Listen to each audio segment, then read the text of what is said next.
Every time we get on a new rant about something, Esther believes us because she's never found a shred of evidence to the contrary of anything that we've ever said.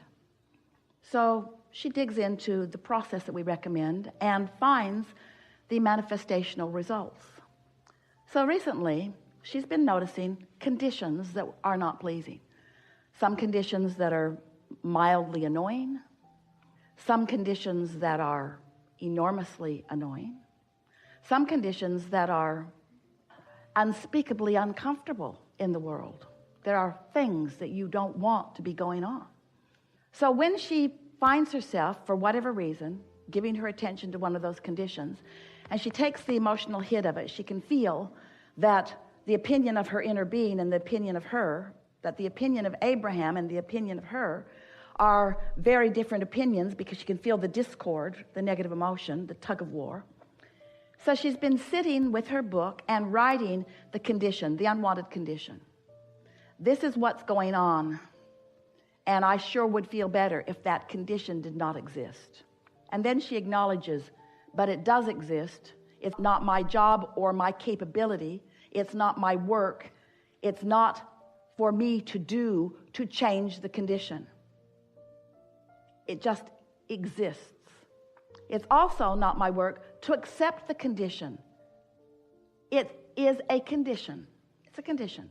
And then she writes, it's been very helpful for her, if this condition could change to one I prefer, I would feel like this. And then she begins writing some of the emotions that she would feel. I will feel freer, she usually writes. I would feel better. I would feel happier. I would feel better. And then she sits and writes those emotional words, because after all, isn't everything you want, whether it's a material object, a state of being, a pile of money, isn't everything that you want it because you think you would feel better if you had it? So sometimes she'll write a page or two or three or four emotional words. She repeats herself over and over again. She writes the word fun a lot. It would be more fun. Be more fun. I'd feel more clear. I would feel more proud. I would feel more sure. I would feel love. I would feel better. I would feel so good. I would feel exhilarated. I would feel lighthearted. I'd feel that being on vacation feeling. I would feel ease. I would feel sure. I would feel loved. I would feel love. I would feel loved. I would feel loved. I would feel loved. I would feel blessed. I would feel so happy. I would feel glad. And she just writes that and writes that and writes that and writes that and writes that. Before she knows it, she feels those ways because she has distracted herself from the condition, and now she is experiencing unconditional alignment. Are you following? It sounds so simple, it sounds silly. But if you want to feel happy, you've got to figure out how to withdraw your attention from conditions that you cannot change. And even before that, it would be very helpful if you would accept that you cannot change any condition other than the way you feel. Do you accept that you came into this life experience with reason or purpose? And that expansion is the reason or purpose? Moreness. More. So, is it therefore, leading questions, logical to you that what exists now is the bouncing off for what's coming? Isn't that logical? So now we just want to put a very simple question to you, and we want you to ask it of yourself often, every day, several times a day. Did you come to catalog, pigeonhole, document, justify, rationalize what is, or did you come to bounce off of it? Really? So, do you feel, we've sort of led you along to this awareness, can you feel how really silly it is to be spending so much time defining what is? Explaining it, defending it, justifying it, cataloging it, pigeonholing it, comparing it. Can you feel how It just all exists for you to bounce from. And can you feel that you kind of want to give your attention to where you're bouncing to rather than what you're bouncing from? And do you realize that if all of your attention, or even most of it, is on what you're bouncing from, you don't bounce to anything different. You just keep recreating what is. And that really is the thing that we want you to recognize and realize.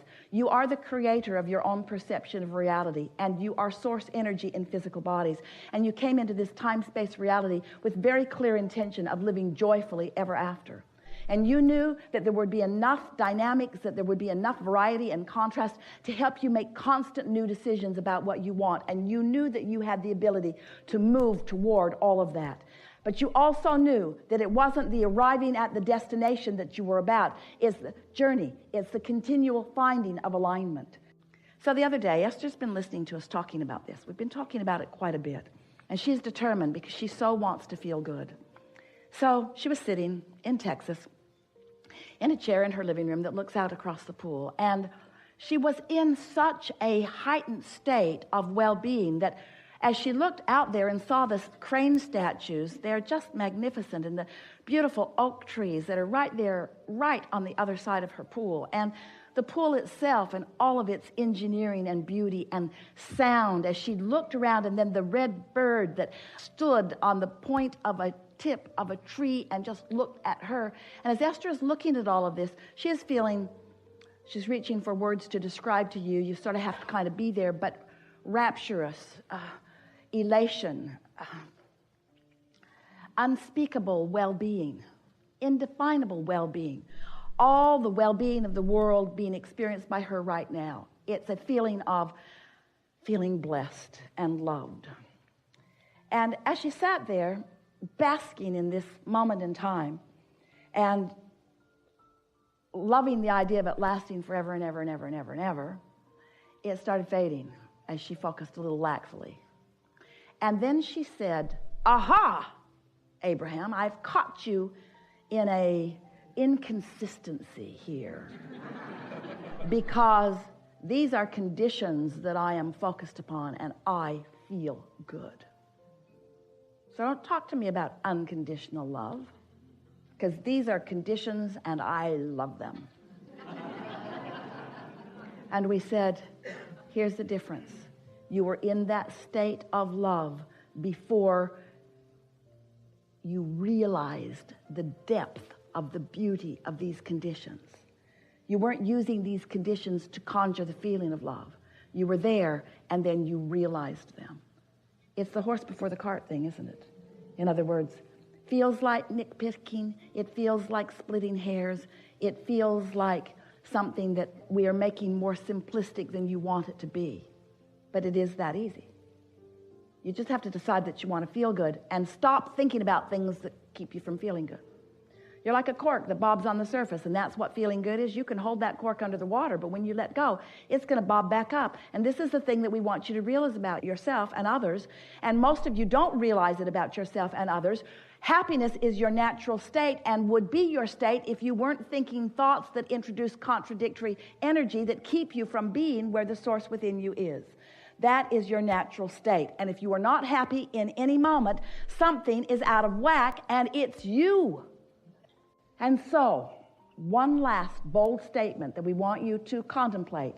And once you contemplate it and come over time to accept it completely, it is our promise to you that you will then begin your living happily ever after phase of your life experience.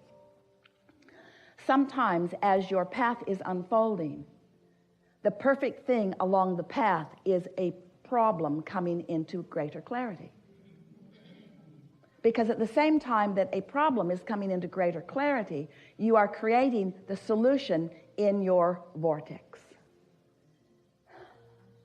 Then all you got to do, once you have sufficiently created the solution by poking around at the problem, you just have to decide to be a little more unconditional for just a little while. And the solution will reveal itself to you in very short order. You're going to reach the point that you bless every problematic person in your experience. Oh, you are responsible for major growth within me. I would not be the person I am today if it were not for the harassment that you have provided for me. I'm so appreciative of everything that you've caused me to desire that you're not. And when I gained the wisdom to stop making your deficiencies be the basis of my vibration, then everything that you helped me to become, I began to realize. And then you're going to love all of the components of this magnificent world, because we really are all in this together. And when you stop needing to demand the conditions to be a certain way for you at a certain time, you will find freedom. You will find the freedom that you've been looking for. You'll find the joy that is natural to you, and you will begin the living happily ever after phase of your life experience, which, as far as we are concerned, should be the only phase that you are ever in. When a conflict that you are observing, whether you are personally involved in it or observing it from a distance, when you're in the middle of contemplating it, you are launching preferences. But most humans do not become a vibrational match to their preferences. They remain a vibrational match to the condition that caused the preference to be born.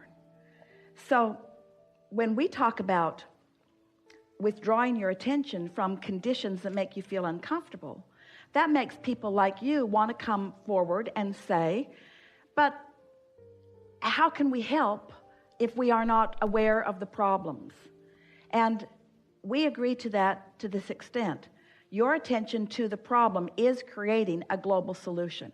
Mass consciousness, with all of its involvement in war and all of its awareness of war, in all of its awareness of poverty and awareness of starvation and awareness of plagues, have launched rockets of desire collectively. But as individuals, you rarely become a vibrational match to what you've launched, because you're so enamored with focusing upon what is. The conditions have got you hogtied to the degree that as humans, you spend almost all of your time focused on conditions and evaluating the rightness or the wrongness of them and the degree of goodness and badness of them, which is just such an utter easy first step. You ought to be way, way past that by now. But the universe can deliver a solution to both. So this is the way it works. Let's say that it's just you and another guy, and you think this and he thinks that, and you want a solution and he wants a solution, and source, universe, law of attraction, whatever you want to call this universal energy, is aware of what both want, because both have a vortex and the solution for both is in their vortex.